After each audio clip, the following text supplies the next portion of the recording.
आज की कहानी शुरू होती है दिव्यापुर नामक एक छोटे से गांव से। यहाँ सेठ विजय जी अपने परिवार के साथ सादगी और संतोष से भरी जिंदगी बिता रहे थे। विजय जी के परिवार में उनकी पत्नी, 2 बेटियां और एक बेटा था। बड़ी बेटी चंपा अपनी समझदारी और होशियारी के कारण सभी की प्रिय थी।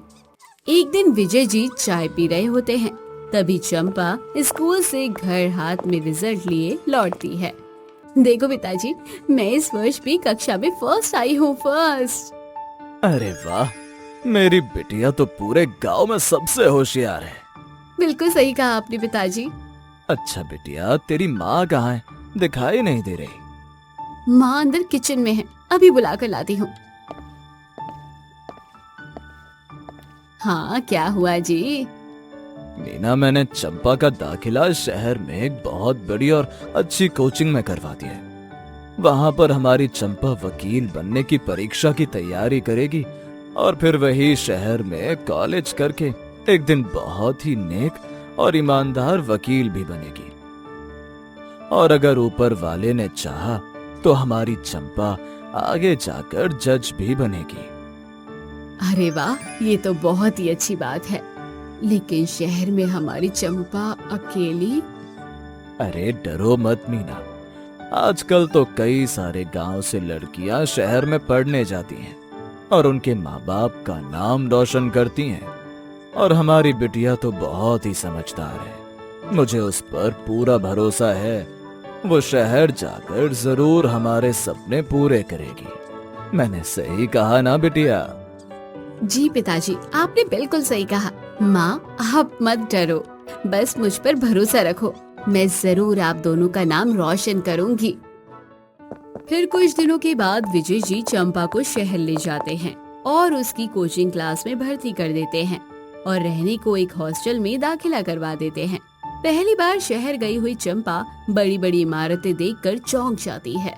शहर में उसके कई दोस्त भी बनते हैं, लेकिन उसका ध्यान कभी भी पढ़ाई करने से नहीं हटता। वो हर रोज कोचिंग जाती और देर रात तक पढ़ाई भी करती। कुछ समय बाद वो लॉ कॉलेज की एंट्रेंस एग्जाम देने जाती है और पूरे शहर में अव्वल नंबर पे आती है और तुरंत गांव में अपने पिताजी और परिवार को वीडियो कॉल करती है और कहती है, माँ, पापा, मैंने एंट्रेंस एग्जाम क्लियर कर लिया है। इतना सुनते ही विजय जी और मीना की आंखों में आंसू आ जाते हैं और विजय जी कहते हैं, क्या बात कर रही हो, सच्ची? हाँ माँ, आपने बिल्कुल सही सुना। क्या बात है बिटिया, मतलब अब तुम कॉलेज में पढ़ाई करने जा सकती हो? जी पिताजी, आप बिल्कुल सही समझे हैं। चंपा फिर वही शहर की एक लॉ कॉलेज में अपना दाखिला करवा लेती है और अपनी लॉ की डिग्री के लिए पढ़ना शुरू कर देती है। अगले कुछ सालों के लिए वो जी जान लगाकर पढ़ाई में ध्यान देती है और अपनी डिग्री खत्म करती है। रिजल्ट आने पर उसे पता लगता है कि उसने तो पूरे लॉ कॉलेज में टॉप किया है और उसे कुछ दिनों बाद कन्वोकेशन में गोल्ड मेडल मिलने वाला है। ये सब जानकर वो बहुत ही खुश हो जाती है और तुरंत अपने घर फोन लगाती है और कहती है, माँ, पापा, मैंने कहा था ना, मैं आप लोगों का नाम रोशन करूंगी। हाँ बिटिया, पर हुआ क्या? हाँ बिटिया, क्या हुआ? अरे आपकी बेटी पूरे कॉलेज में फर्स्ट आई है, फर्स्ट। क्या बात कर रही हो बिटिया, सच में? हाँ पापा, आपने बिल्कुल सही सुना। और तो और मुझे 15 दिनों बाद कन्वोकेशन में गोल्ड मेडल भी मिलेगा। हाँ, इस बार कोई बहाना नहीं चलेगा, आपको सभी को आना ही पड़ेगा। जरूर बिटिया, मैं वादा करता हूँ, मैं तुम्हारी माँ और दोनों भाई बहनों को भी जरूर लेकर आऊंगा। आखिर मेरी बेटी ने इतना फक्र का काम जो किया है। हम जरूर आएंगे बेटिया, ये तो हमारे लिए बहुत बड़े सम्मान की बात है। 15 दिन बीत जाते हैं और कन्वोकेशन का दिन आ जाता है। चंपा तैयार होके अपने परिवार वालों का इंतजार कर रही होती है और मन ही मन कहती है, आज तो सुबह से पिताजी का फोन भी नहीं लग रहा है। मेरा नाम मेडल के लिए बस कुछ समय में बुलाया जाने वाला है। पता नहीं ये सब कहाँ रह गए हैं। चंपा आखिरी घड़ी तक इंतजार करती है, लेकिन उसके परिवार वालों का कोई अता पता नहीं था।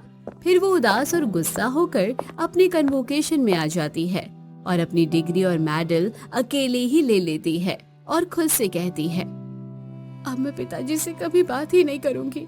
उन्होंने मुझसे वादा किया था, फिर भी नहीं आए। अब मैं यहाँ से सीधा गांव ही जाती हूँ। देखती हूँ उन्हें इतना क्या ही काम आ गया कि मेरे कन्वोकेशन पर भी नहीं आ पाए। चंपा फिर गले में मेडल पहने हुए गांव अपने घर जाने के लिए निकल जाती है। कुछ समय बाद वो अपने गांव पहुंच जाती है और अपने घर की ओर जाती है तो देखती है कि उसके घर के आसपास बहुत भीड़ खड़ी हुई थी। अरे गांव के सारे लोग यहाँ हमारे घर। चंपा फिर दौड़ती हुई अपने घर की ओर जाती है और देखती है कि आंगन में उसके पिताजी की लाश पड़ी हुई थी और उसके सारे परिवार वाले फूट फूट कर रो रहे थे। पापा, पापा उठिए ना, आपके ये ऐसे क्यों लेटे हुए हैं? माँ, पिताजी क्यों कुछ नहीं बोल रहे? मीना फिर चंपा को गले लगाकर और जोर जोर से रोने लगती है और फिर कहती है, बिटिया, तेरे पिताजी। चंपा को अपनी आंखों पर भरोसा नहीं हो रहा था। उसके सबसे प्रिय पिताजी, जिनसे वो बहुत प्यार करती थी, वो ऐसे अचानक से कैसे चले जा सकते हैं। वो फिर अपने पिताजी से रोते हुए कहती है, पापा उठिए ना, देखो मैं ये गोल्ड मेडल जीत कर आई हूँ। मैंने वादा किया था ना आपसे कि मैं जीत कर ही लौटूंगी। देखो मैंने अपना वादा पूरा किया। आज आपकी बारी थी ना पापा, उठिए ना आप। अपने पिताजी को ऐसे देख चंपा को गहरा सदमा लग चुका था। वो अपना मेडल निकाल के फेंक देती है और कहती है, माँ आप मुझे बताइए ये सब अचानक से कैसे हुआ? बेटा, हमारे खेत में फसल तैयार हो चुकी थी तो कल शाम तेरे पापा खेत में गए थे, लेकिन वो जब आज सुबह तक वापस नहीं आए तो मैं और तेरे भाई बहन सब साथ में खेत गए और वहां जाकर देखा तो कुछ समय बाद परिवार और गांव वाले विजय जी का अंतिम संस्कार करते हैं और चंपा अपना करियर छोड़ के गांव अपने परिवार के साथ रहने के लिए लौट जाती है। कुछ समय बीतने के बाद चंपा एक सुबह अचानक से तैयार होके हाथ में फावड़ा लेकर बाहर जाने को निकल ही रही होती है कि तभी उसकी माँ उसे रोक कर पूछती है, चंपा बेटी, ये तो माँ सुबह सुबह अचानक से फावड़ा लेकर कहाँ जा रही हो? माँ, मैं हमारे खेत जा रही हूँ। अरे पर बेटी तो अकेली जाएगी, वहाँ जाकर भी करेगी क्या? अब पिताजी नहीं रहे तो मुझे खेत की देखभाल तो करनी पड़ेगी ना। अब से मैं खेती बाड़ी करूंगी और अपने परिवार का पालन पोषण करूंगी। इतना सुनकर मीना जी की आंखों में आंसू आ जाते हैं। फिर चंपा खेत की ओर जाती है और वहां पहुंचकर देखती है कि उसके खेत पर कुछ अनजान लोग काम कर रहे थे। अरे आप लोग कौन हैं? और आप सब यहाँ हमारे खेत में काम क्यों कर रहे हैं? जी हम सरपंच के आदमी हैं, उन्होंने ही हमें यहाँ लगाया है। क्या? लेकिन ये कैसे हो सकता है?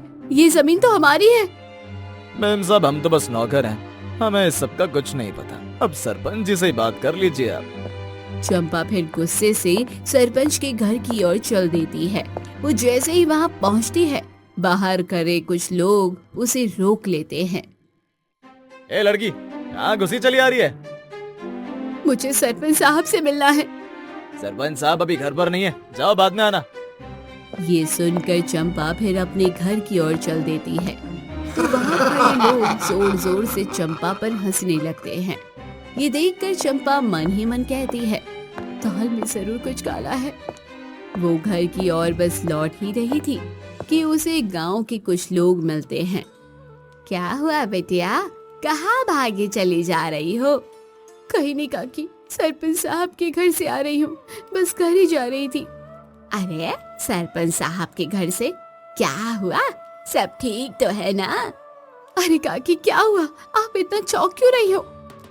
अरे बिटिया, ऐसे अकेले नहीं जाया करो। क्यों काकी, वो आखिर हमारे गांव के सरपंच है। हमें उनके पास अपनी समस्या लेकर जाने का पूरा हक है। आपने हमने ही तो उन्हें चुना है, और फिर आज तो मेरी बात ही उनसे जुड़ी थी, तो जाना तो बनता है। उनसे बात जुड़ी थी? क्या हुआ बेटिया? अरे काकी, आज जब हम अपने खेतों पर काम करने गए तो देखते हैं कि कुछ लोग हमारे खेतों पर काम कर रहे थे। इतना सुनकर गायत्री चुप हो जाती है। क्या हुआ काकी, आप चुप क्यों हो गई? कुछ नहीं बेटा, बस यूं है। इतना कहकर गायत्री जी चलने लगती है तो चंपा उनका हाथ पकड़ लेती है और कहती है, क्या हुआ काकी, कुछ तो बात है, आप कुछ छिपा रही हो मुझसे। एक काम कर, तू अपने घर चल, वहीं चलकर मैं बताऊंगी। यहाँ कोई सुन लेगा तो बात बिगड़ जाएगी। फिर थोड़ी देर बाद गायत्री जी चंपा के घर आती है। चंपा से कहती है, चंपा बेटिया, तुमको गांव छोड़े हुए बस कुछ ही साल हुए हैं। उससे पहले तुम एक बच्ची थी, शायद इसलिए तुम्हें इस बारे में जानकारी नहीं है। मैं समझ नहीं पा रही हूँ, आप क्या कहना चाहती हो काकी? चंपा बिटिया, दरअसल इस सरपंच ने इतने सालों में न जाने कितने लोगों की जमीन और घर हड़प लिए हैं। ये सुनकर चंपा के पैरों तले जमीन खिसक जाती है। लेकिन कैसे काकी?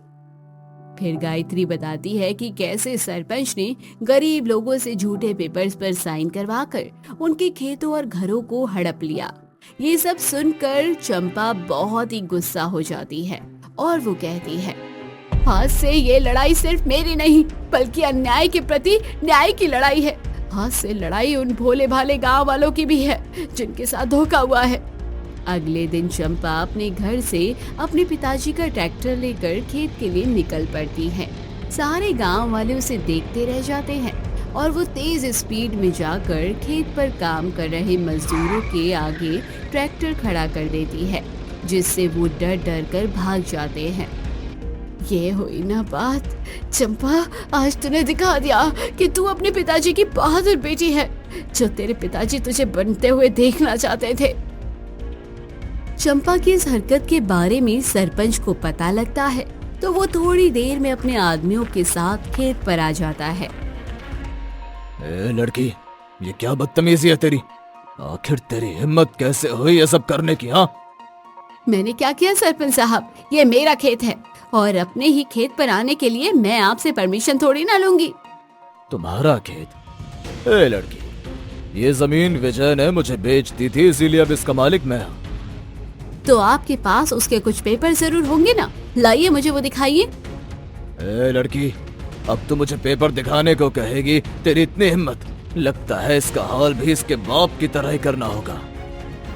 ये सब सुनकर सरपंच के आदमी जोर जोर से हंसने लगते हैं और ये सुनकर चंपा के कान खड़े हो जाते हैं। क्या कहा आपने सरपंच जी? जरा फिर से तो कहना।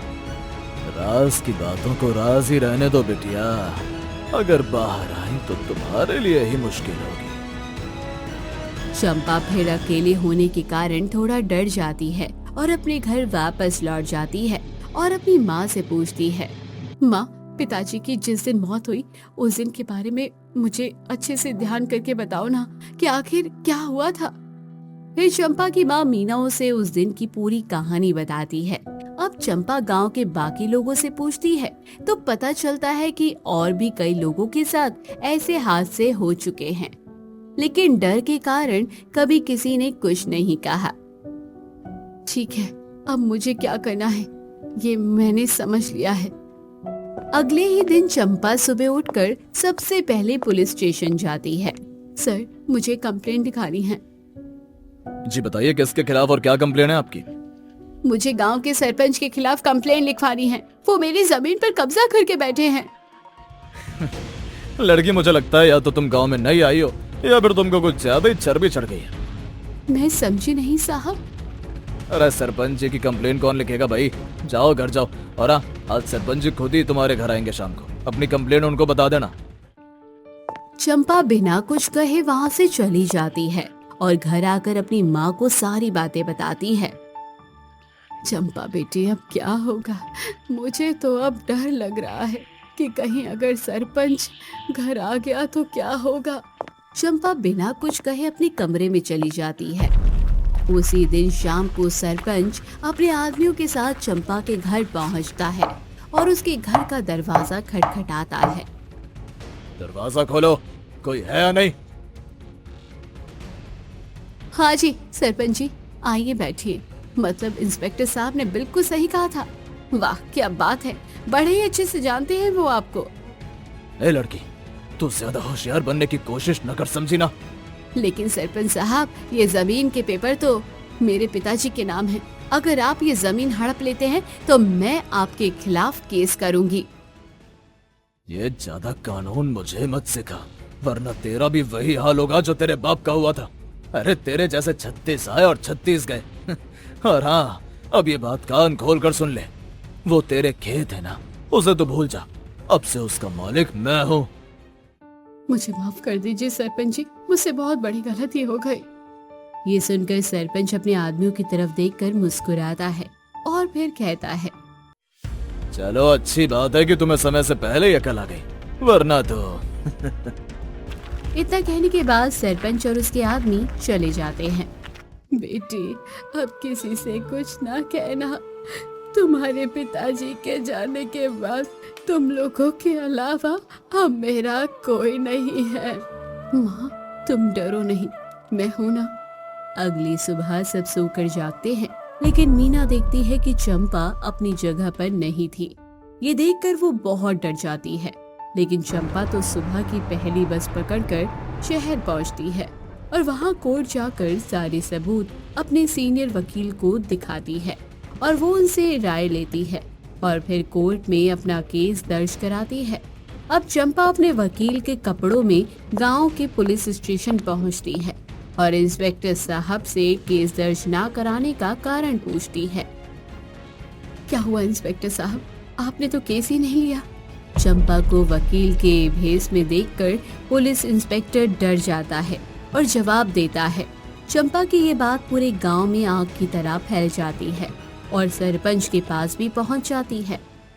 सरपंच भी फिर अपने आदमी लेकर चंपा के घर पहुंच जाता है। मीना कहाँ है तेरी वो होशियार लड़की, बुला जरा उसको। आज मैं उसका न्याय का सारा भूत उतार दूंगा। तभी चंपा घर से बाहर आती है तो सरपंच के आदमी तुरंत उसे पकड़ने के लिए आगे बढ़ते हैं। चंपा उन आदमियों को अपनी तरफ आता हुआ देख तुरंत फेसबुक लाइव ऑन कर देती है। देखिए आप लोग, ये जो गांव के सरपंच हैं और उनके आदमी हैं जो मेरे साथ गलत काम करने और मुझे पकड़ने आए हैं। चंपा को फेसबुक लाइव करता देख सरपंच डर जाता है और अपने आदमियों को वापस बुला लेता है और वहां से भाग जाता है। देखते ही देखते ये वीडियो आग की तरह फैल जाती है और चंपा के गांव में मीडिया वाले भी आ जाते हैं। अब पुलिस के ऊपर भी सरपंच को पकड़ने का दबाव आता है और सरपंच की गिरफ्तारी हो जाती है। फिर कुछ ही दिनों बाद सरपंच की कोर्ट में पेशी होती है। आप अपनी सफाई में कुछ कहना चाहेंगे सरपंच जी? सबसे पहले तो ये बताइए, आपने मुझे गिरफ्तार क्यों किया है? आपके पास सबूत क्या है? तभी कोर्ट में चंपा के रिकॉर्ड किए हुए ऑडियो और वीडियो चलाए जाते हैं जो चंपा ने अपने फोन में सीक्रेटली रिकॉर्ड किए थे जब जब उसका सरपंच और उसके आदमियों से पाला पड़ा था। कोर्ट में ऑडियो वीडियो सुन और देखकर सरपंच और इंस्पेक्टर दोनों के होश उड़ जाते हैं और सब चंपा की बहुत तारीफ करते हैं। जज फिर चंपा के फेवर में रूलिंग करते हैं और आदेश देते हैं कि सरपंच ने पूरे गांव में जितने भी लोगों की जमीन हड़पी थी वो सब लौटा दी जाए और सरपंच पर कई सारे केस लगाकर उसे उम्र कैद की सजा दे दी जाती है और पुलिस इंस्पेक्टर को भ्रष्ट होने के कारण सस्पेंड करवा देते हैं। कोर्ट से निकलते ही मीडिया के लोग चंपा का इंटरव्यू ले रहे होते हैं। चंपा जी, आपको इतनी हिम्मत कहाँ से मिली? जी, मेरे पापा का सपना था कि मैं एक दिन बड़ी वकील बनूं और लोगों की मदद करूं। मेरे पापा तो नहीं रहे, पर मैं उनका सपना आगे और भी ज्यादा पूरा करूंगी और लोगों को इंसाफ दिलाऊंगी। ये कहानी आपको कैसी लगी हमें कमेंट करके जरूर बताना और हाँ, वीडियो को लाइक करना मत भूलना और ऐसे ही अनोखे और इंटरेस्टिंग कहानियों के लिए हमारे चैनल फिज़बी टीवी को सब्सक्राइब करें और अपने दोस्तों में शेयर करें।